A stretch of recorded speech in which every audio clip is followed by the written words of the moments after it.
Good day everyone, it's Caitlin and today we are making our very first Regency dress.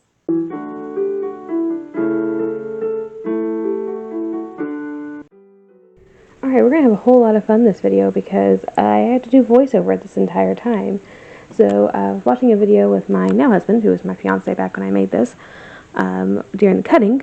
So that's why this is all voiceover. But yeah, I am using Black Snail's pattern. Their 18 teen work dress pattern. And this is a Regency style dress. We're just going to modify it quite a bit because I want this dress to be maternity dress. And the reason for that is I realized when getting out the fabric for this that I only do Regency. This is my first Regency event that I'm making this for. But I will likely only do Regency once, maybe twice a year. So there's a very good chance that I might be pregnant next time I wear this. And why make a dress for just one time? Like, it makes way more sense to actually make it useful. So we're going to make a maternity dress.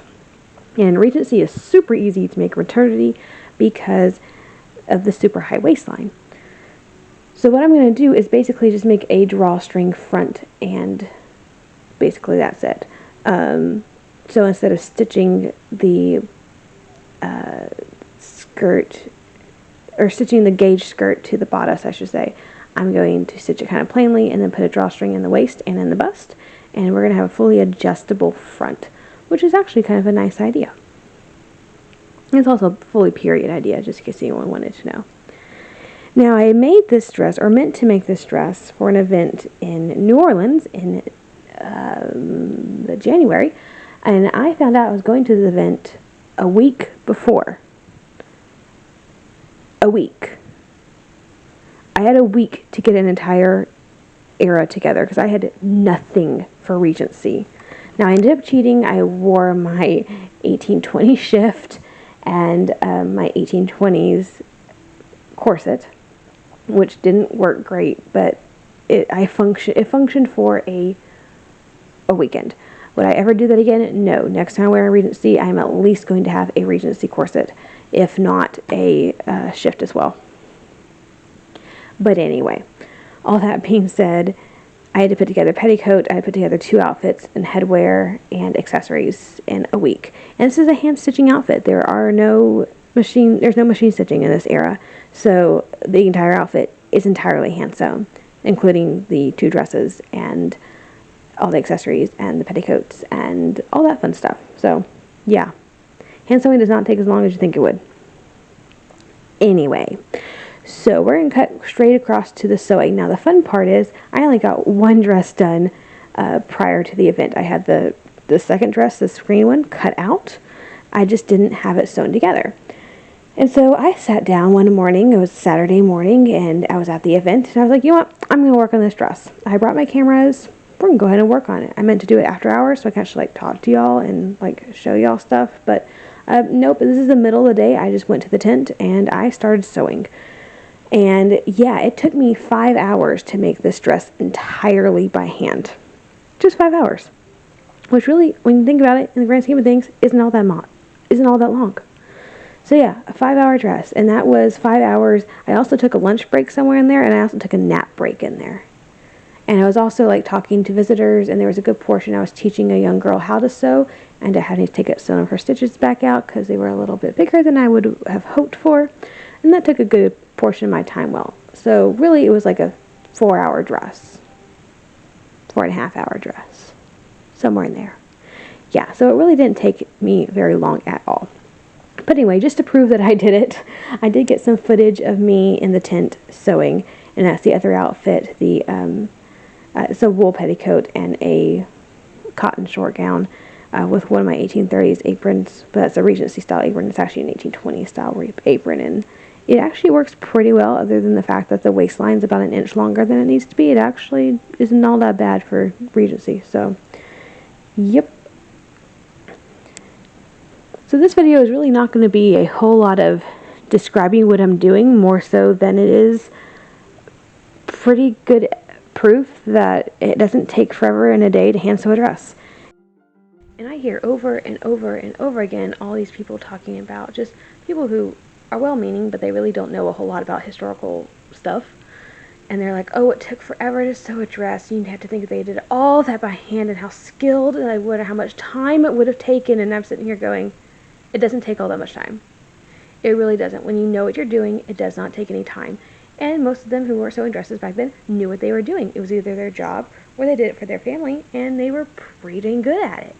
So it really doesn't take months to make a dress. I've also seen that used as an excuse to have something that's slightly out of date. Of, oh, it takes forever to make a dress, and I was doing it by hand, so of course I would have been like a few years out of fashion. No, absolutely not. That is not a good excuse for that. There may be some excuses for having a slightly out of date dress. That would not be one of them, because it does not take very long to make an outfit. If I can whip together, and it really was still a week because I started the Saturday before this event and I finished the Saturday of an event. So if I can take a week, and I was recovering from COVID during this week, and I can make 2 petticoats, a short gown, a bonnet, a cap. What else did I make? And a couple other things. In a week, there is no reason why it would take someone who actually did this in their day-to-day life months or weeks to make a gown. There's no logic there. So anyway, that's basically this dress. Here you can see me putting the bodice together. So I did end up lining this thing in the cotton organdy, because that's what I had at the time. Probably not the best choice. I probably should have used linen, but that's what I had at the time. But it's sewn together just like any other typical dress. I mean, we're talking back-stitched side seams, back-stitched shoulder seams, running stitch up the skirt, facings attached with the running stitch. If you've seen any of my dress videos, any of the 1820s to 1830s dress videos, this is basically put together exactly the same way, except it has a higher waist, and I did a drawstring in the waist and the neck.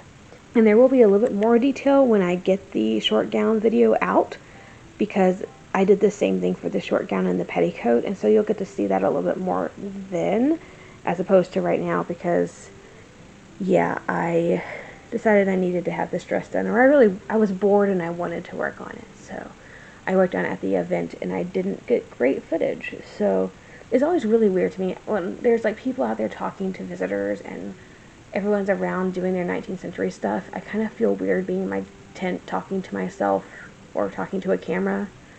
So I really wasn't interested in giving like a full-on detail, and it was hard to do. Hey, look, I'm pretty sure that's Jameson back there. Yeah, my friend Jameson. Yeah, the guy's tent was literally right next to my tent, so they go back and forth in sunlight. You get to see shadows sometimes.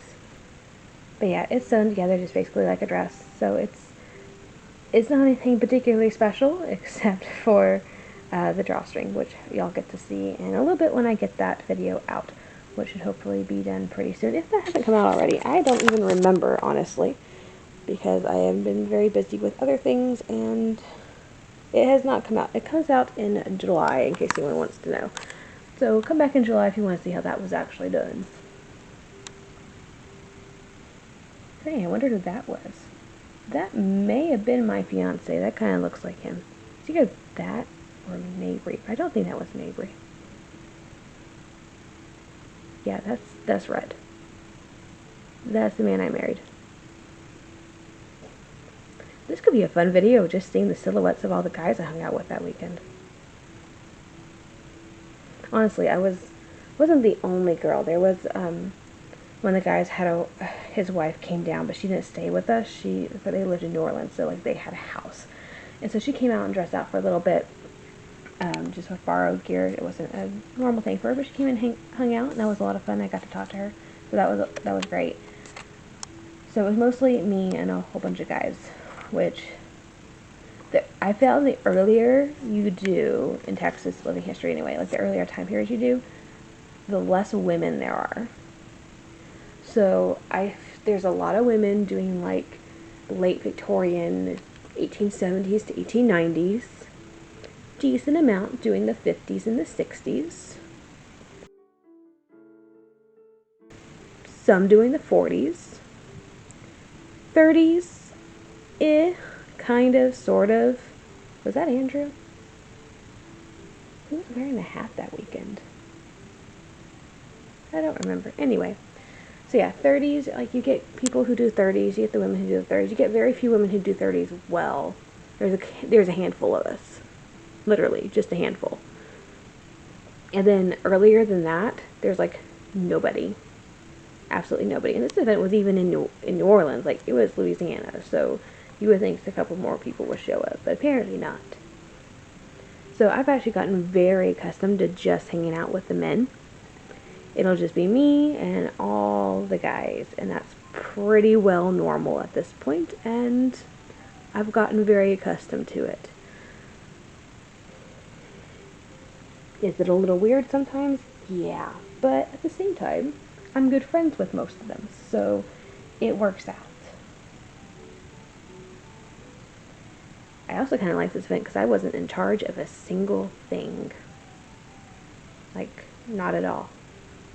I got to sit there and do whatever I wanted. I hung out with Ian in the tavern most of the day, honestly. I was probably developed a reputation as somewhat of a loose woman, which is probably not a good thing, but it was covered and there was airflow and it was kind of humid that day, so that was really nice. And a lot of people came through the tent, and so it was a really great time to talk to visitors. So that's kind of why I hung out there. And no one teased me about it all weekend, which I kind of expected them to, so I guess I came out of this event with my reputation intact, which is always a good thing. It's always hard when you're like the only woman and there's like 15 guys around you. I think it definitely helped that Rhett was there. If he wasn't there, I probably wouldn't have gone, just being it was, the next state over, and there were no other women. So I guess that's a good thing. But this was my very first Regency event, and I considered it a success. I made a dress in less than 5 hours, talked to a whole bunch of people. So I consider that a successful day any day. I know this wasn't a normal video as far as sewing, but at least you kind of see some parts of it. Anyway, Rhett came in, and you can kind of see me talking to him, so that's basically the end of the video, and we'll get to seeing the dress on. Here we are. So, in a new space, moved to my grandmother's house until the wedding and until the end of the school year. So, the background has changed, but yeah, I meant to film this at the old house, and then I got the sewing all done. Well, I got the sewing done at the event, but actually all at the event. I got the cutting out the house. I got the cutting done at the house, the sewing at the event, and we moved before I could film the ending at the house. So here we are. But this is it. I spent about 5 hours sewing it, completely hand sewn, all entirely at an event. And yeah, I calculated it was about 5 hours. And yes, I am wearing a modern tank top instead of a chemise because I just moved and I have no idea where my chemise is.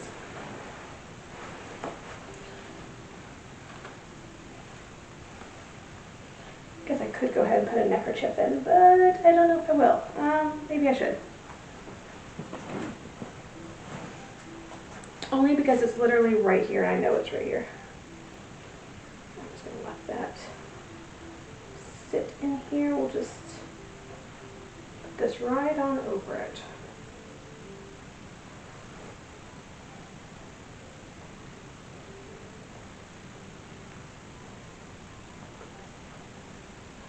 Tuck that in.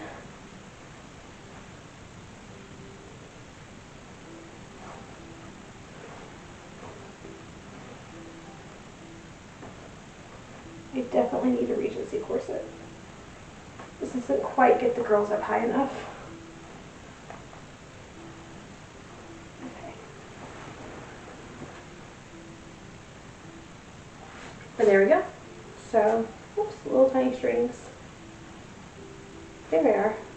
So yeah, I did shorten the sleeves. I could probably even shorten them another inch or so. But yeah. I shortened them by about 3 inches. But I have very short arms, and so that's actually kind of normal for me to have to redo my sleeves that much. But these are functioning and I can work with them, so I think we're good. It's a little bit baggier than I wanted, but that's what the pattern made up to be. doesn't look quite right to my eyes. But I also don't know how I'm going to fix it. So it's going to stay like this for right now.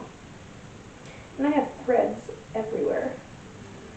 But still, like literally everywhere. The entire dress is split threads. Oh, fantastic. But here's what the back looks like. And I'm going to lift this just so you can see the actual back of the bodice. But yeah, that is this gown. I wear it for the rest of Saturday. So I started Saturday morning, got it done by mid-afternoon Saturday at the event, and that was about it. And so I do realize that the whole video wasn't really a lot of sewing, I suppose, because I was talking to public and I would like scurry to my tent for like 5 minutes and just do a little filming, and then I would go back out. So I realized there wasn't a lot of sewing and a lot of the practical stuff of this video, but I also thought it was interesting to see doing it as an event. So yeah, I ended up wearing it, and then I wore it a little bit Sunday until we left. So it's very nice. It's a nice serviceable wool dress. I'm very happy with how the neckline and the waistline turned out, especially with how adjustable it is. I think that's fantastic. It definitely needs to be ironed. It definitely needs to be run over with a lint roller, I think. But yeah, that is essentially my very first Regency gown. So I think overall it was a very big success as far as doing my very first Regency project. So I'm gonna have like everything of this wool, because I have an 1820s, yes, an 1820s dress out of this wool. I have an 18 dress out of this wool, and I have like 6 extra yards. I could make another dress, but I think I'm gonna make it as baby clothes. So yeah, the whole family is gonna be outfitted in this color green, except for Rhett. I had to find something to make him something out of this, just so we can all have matching clothes, just for the kicks, because I have so much of this fabric. I think I bought a dress length, but then I also bought like 10 extra yards because I was going to make a riding habit out of it, and I needed extra fabric for that.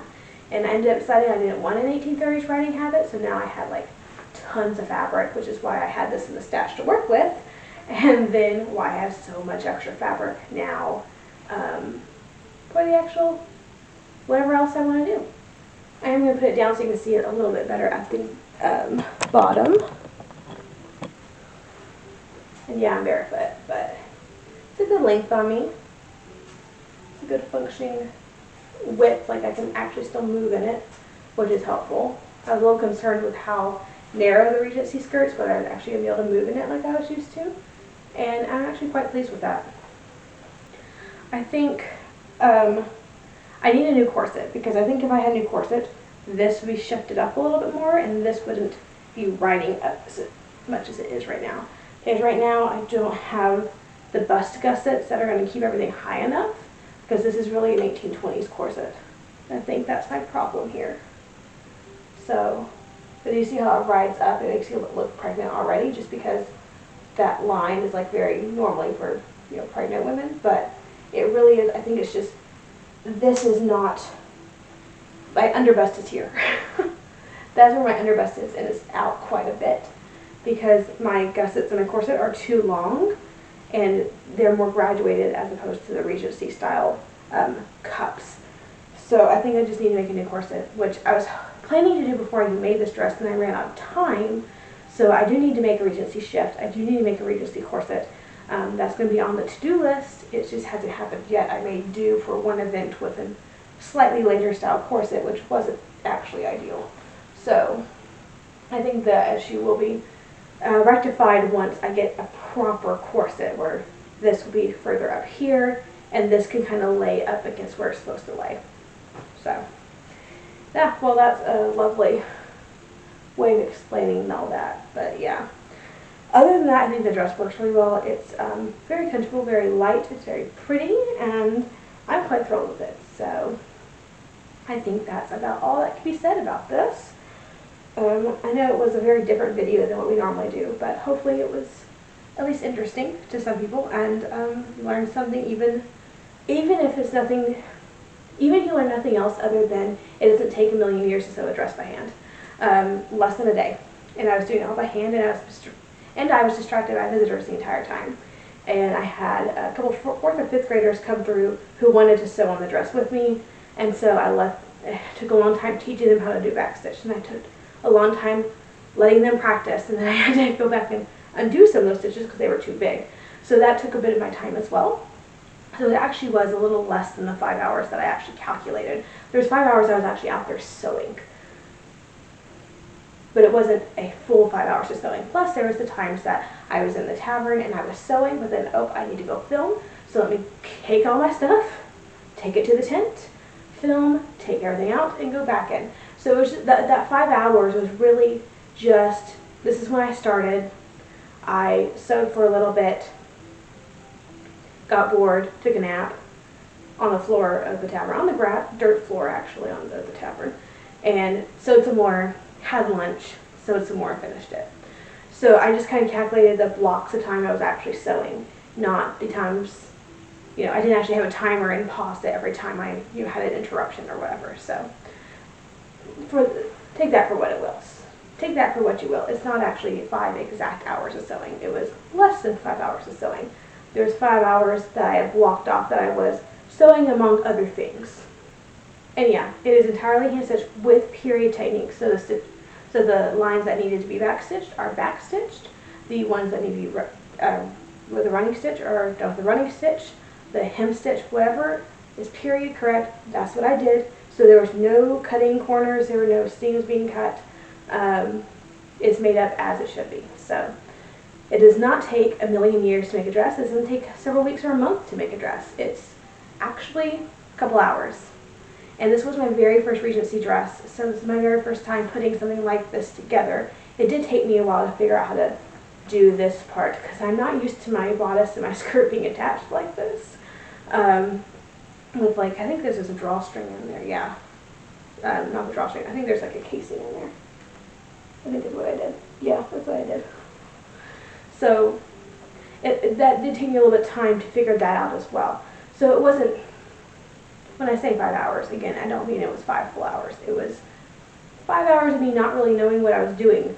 Partially knowing what I'm doing because I know how to sew a skirt. I know how to sew bodice pieces together. I know how to sew sleeves. Putting them together was a little bit interesting because this is not my time period and I didn't know what I was doing. But I still managed to figure it out and I still managed to get it done. So I think that's about all we have for this gown. I also made a petticoat and a short gown. This is the petticoat, the little petticoat for my short gown. So you can get a sneak peek of it. I can't find my short gown right now, so I had to find that before I filmed the ending of it. But I made that as well, so that was the outfit I wore while I was working on this dress. So I actually made the short gown and petticoat first, and then I made this dress, even though in terms of when the videos are coming out, this one's coming out first, and then that one. Mostly because I can't find the short gown right now. So I had to do a little switcheroo on the scheduling. But yeah. So that is my very first Regency dress. And I can still call it my first Regency dress because it is my first Regency dress because a short gown is not technically a gown. It's just a short gown. It's the same thing but a lot shorter and a lot less fabric. But we're going to call this our very first dress. So I think it worked out really well and I'm quite pleased with it. If you enjoyed the video, please like and subscribe to the channel. Click that little bell notification so you're notified anytime I upload a new video. And as always, have a fantastic week and I'll see you back here on Monday.